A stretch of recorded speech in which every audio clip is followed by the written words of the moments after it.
नहीं, मुझे आप सिर्फ ये बताइए, आप लोग कह रहे हैं हमारा 2 साल पहले का आंदोलन है।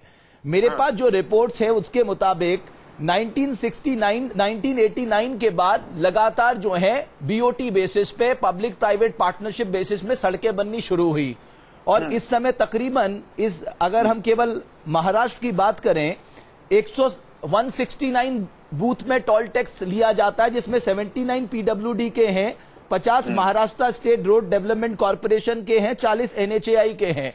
तो ये तो 1989 से मुद्दा चल रहा है। तब आप कहां थे? सिर्फ चुनाव से चंद महीने पहले अगर आप ये मुद्दा उठा रहे हैं, इसका मतलब आप राजनीति कर रहे हैं।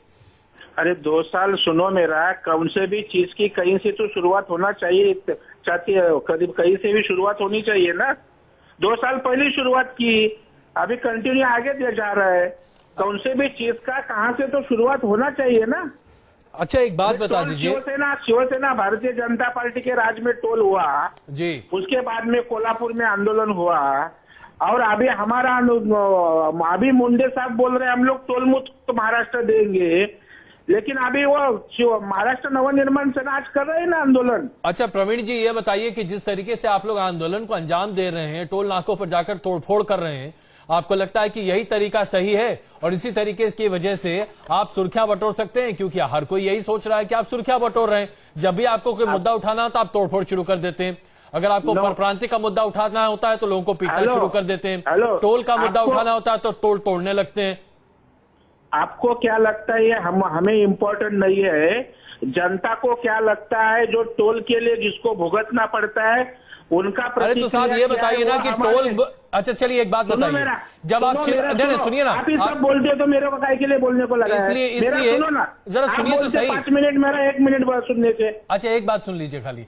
राज ठाकरे जिस समय शिवसेना की मुझे सरकार देने वाले तो मैं बात करता हूँ। राज ठाकरे जिस समय शिवसेना की सरकार थी उस समय तो वहीं पर शामिल थे, उस समय तो उन्होंने विरोध नहीं किया। आज विरोध कर रहे हैं। सुनो, मैं आपके चैनल में, आप जिस चैनल में है, आपके चैनल के संपादक मालिक जो चाहेंगे वही होगा ना कि आपकी खुद की अक्कल अपन खुद बताएंगे कि मेरे को ये करना है। वहाँ के पक्ष प्रमुख, वहाँ की आइडियोलॉजी पार्टी की रहती है, वह पार्टी की आइडियोलॉजी के साथ जाना पड़ता है। चैनल रहे, वर्तमान पत्र रहे, उनकी कोई आइडियोलॉजी रहती है, उनका मालिक रहता है, प्रदीप जी, तो उसी आइडियोलॉजी से जाना पड़ता है। प्रदीप जी हमारे प्रवीण जी, आपने चूंकि चैनल का एग्जाम्पल दिया इसलिए मैं आपको बता दूं, अगर हम लोग किसी चैनल में काम करते हैं तो पहली बात हमारे यहाँ कोई आइडियोलॉजी नहीं होती, ये राजनीतिक दल में होता है, वहां पर आइडियोलॉजी होती है। हम पत्रकारिता करते हैं, आइडियोलॉजी को आगे नहीं बढ़ाते। अब अपनी बात की रमेश। हर चैनल की आइडियोलॉजी रहती है। माफ कीजिएगा, ये इस तरह की पत्रकारिता न्यूज नेशन नहीं करता है प्रवीण जी, ये आप लोग करते होंगे ना। इस तरह के आरोप, माफ कीजिएगा, आप इस तरह के आरोप मत लगाया कीजिए, इस तरह के आरोप मत लगाया कीजिए। आइए चलिए मुद्दे पर बात करते हैं। रमेश, अगर प्रदीप, झगड़ा करने, नहीं हम कोई झगड़ा नहीं कर रहे प्रदीप जी, आप डिबेट करो प्रदीप जी, नहीं करने का। प्रदीप जी, तुम्हारा हमारा कहना मानना हमारा हक है, आपको जैसा पत्रकारिता का, मुझे भी मेरा जो स्वातंत्र है, समझे ना? प्रदीप जी, तुमको जो लगेगा वही मैं नहीं बोलेगा। प्रदीप जी, अगर डिबेट करना है तो शांति से आप सवाल पूछिए, शांति से मैं जवाब देता है। प्रदीप जी, कहना आपके सामने रखता है। अच्छा प्रदीप जी, आप मेरा सवाल आप सुन लीजिए। आपको जैसा चाहिए प्रदीप जी, आप मेरा सवाल आप सुन लीजिए। आप मेरा शांति से सवाल करो, शांति से मैं जवाब देता हूँ। माफ कीजिए प्रवीण जी, अगर आप जिस तरह से शांति की बात कर रहे हैं, क्षमा चाहूंगा आपसे, लेकिन जो बातें हम आपके सामने रख रहे हैं, अब मेरे सहयोगी ने आपसे बार बार यही सवाल पूछने की कोशिश की कि जब चुनाव सामने आता है तो तोड़फोड़ की राजनीति है। हम आपसे ये पूछना चाहते हैं, जरा ये बताइए, 3 महीने पहले ये तोड़फोड़ क्यों नहीं करते थे आप? 3 महीने हमारा कोर्ट में मैटर चालू है। राज्य के सीएम के साथ राज ठाकरे साहब की कई मीटिंग्स हो गई जी, और कोर्ट में वारंवार 2 रिट पिटीशन हमारी है जी, लेकिन कोर्ट में भी रिट पिटीशन से तारीख पे तारीख मिल रही है। तो अभी यह पब्लिक इश्यू है, वापस से पब्लिक इश्यू में हाथ डालना चाहिए, जिसके माध्यम से शासन का ध्यान आकर्षित हो। अच्छा, आप इसके ऊपर प्रवीण जी, अगर आप लोग महाराष्ट्र के रोड के इतने ही एक्सपर्ट हैं, आप मुझे बता दीजिए महाराष्ट्र के रोड की कितनी लंबाई है, एनएचएआई का कितना हिस्सा है, स्टेट हाईवे का कितना हिस्सा है, डिस्ट्रिक्ट रोड्स का कितना हिस्सा है, विलेज रोड का कितना हिस्सा है? अगर सच में आप लोगों के जुड़े मुद्दे के हैं, बताइए आज। सुनो, मैं, आप मेरी एग्जाम नहीं ले रहे हैं। मैं कोई एग्जाम नहीं ले रहा हूं, पूछ रहा हूं। सुनो, ये आपका मुद्दा है। नहीं, मुद्दा है, सब मेरे पास है। बताइए ना। आंकड़ेवारी अभी मेरे हाथ में नहीं है ना, सब मेरे पास डिटेल है। महाराष्ट्र में 71 टोल नाके है, समझा ना जी। सब आंकड़ेवारी मेरे साथ है। और तुम क्या मेरा एग्जामर नहीं है? रास्ते कितनी, लंबाई कितनी है, ऊंचाई कितनी है? नहीं, ये तो आपका मुद्दा है। आप मेरे चैनल के संपादक मुझे हमेशा ये बताते हैं कि मुझे करना क्या है, मुझे उसकी पूरी जानकारी होती। मेरे चैनल के संपादक कहते हैं, all of sudden exam. Praveen ji, बोलो ना, मेरे चैनल के संपादक मुझे हमेशा बताते हैं जब किसी सब्जेक्ट में बैठो पूरी तैयारी करके बैठो, लेकिन आपके नेता कभी आपको नहीं बताते हैं। हेलो, मेरा नेता सब बताते हैं। मैं आप बताइए ना। मैं डिबेट पे जाता है ना, सब आंकड़ेवारी देता है। अच्छा चलिए प्रवीण जी, कल मैं IBN लोकमत में गया, महाराष्ट्र ने। अच्छा नहीं, आप जहां बिल्कुल। अच्छा चलिए प्रवीण जी, मैं आपसे मेरे सामने प्रवीण जी तुम्हारे इतना मैं ब्रिलियंट नहीं है, होशियार। नहीं। विदाउट कागज, विदाउट स्टडी। सुनिए प्रवीण जी, माफ कीजिएगा, आप बहुत व्यक्तिगत होशियार है वो आपके। प्रवीण जी क्षमा चाहेंगे आपसे, आप प्लीज व्यक्तिगत आरोप मत लगाइए। क्या बुलाने का और ऐसा बात करने का? अच्छा, अगर आपको आपत्ति आपके चैनल पे आएंगे नहीं ना ऐसा बुला के तुम लोग। अगर प्रवीण जी, हम क्षमा चाहते हैं करने का तो आपको नहीं जी, नहीं माफ कीजिएगा, क्षमा चाहते हैं आपसे, हम आपको बिल्कुल ह्यूमिलिएट नहीं कर रहे हैं। बोलने के लिए मेरा बोर्ड मीटिंग छोड़ के मैं आपके पास आया जी, इस तरह का बातें करते हो। प्रवीण जी बहुत बहुत धन्यवाद, आपने अपना बहुमूल्य वक्त हमारे लिए निकाला। आपको अगर ऐसा लगता है कि आप सवाल का जवाब देने के बजाय लोगों पर आक्षेप लगा सकते हैं, यह आपकी राजनीति हो सकती है, आपकी आइडियोलॉजी हो सकती है।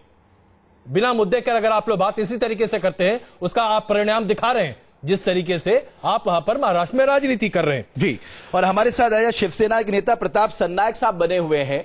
सरनायक साहब, आपसे ये समझना चाहते हैं, आज आप रोड का टोल टैक्स का मुद्दा उठा रहे हैं, लेकिन मुंबई में जब 26/11 हुआ था तब शिवसेना कहां थी? जब 2013 में कई बिल्डिंग कोलैप्स हुई, कई सौ लोग मारे गए, तब आप लोग कहां थे? जब एक जर्नलिस्ट का गैंगरेप हुआ था तब आप कहां थे? देश की सबसे ज्यादा महंगी बिजली महाराष्ट्र में है, डोमेस्टिक नॉन डोमेस्टिक, उस मुद्दे को लेकर आप कहां थे? अचानक आप ये मुद्दे को लेकर आए, तो क्यों नहीं समझा जाए कि आप सिर्फ राजनीति कर रहे हैं? मुझे ऐसा लगता है कि आपको शायद शिवसेना का इतिहास पता नहीं है। मैं यही कहना चाहता हूं कि जब भी 26/11 का एक्सीडेंट हो गया, तभी सबसे पहले अगर एम्बुलेंस उसके पास पहुंच गई रहेगी तो वो शिवसेना की पहुंची। शासन की जो मदद है वो उसके बाद में आई, मगर पहले शिवसैनिक वहां पे पहुंचे और जो लोग वहां पे जिनके ऊपर हमला हो गया था उन लोगों को उन्होंने बाहर निकाला। दूसरी बात, आप कह रहे हैं कि जब भी लोगों के ऊपर संकट आता है तभी शिवसेना कहां पे रहती है। आज शिवसेना का इतिहास है, शिवसेना प्रमुख जब भी चाहते हैं तभी लोगों के ऊपर अगर अन्याय होता है, अत्याचार होता है, तो शिवसेना पहले रास्ते पे आप कह रहे हैं इतिहास है, मदद जो इतिहास ठीक है। मेरी भी बात सुन लीजिए, मेरी भी बात सुन लीजिए। तो मैं यही कहना चाहता हूं कि तब शिवसेना रास्ते पे आती है।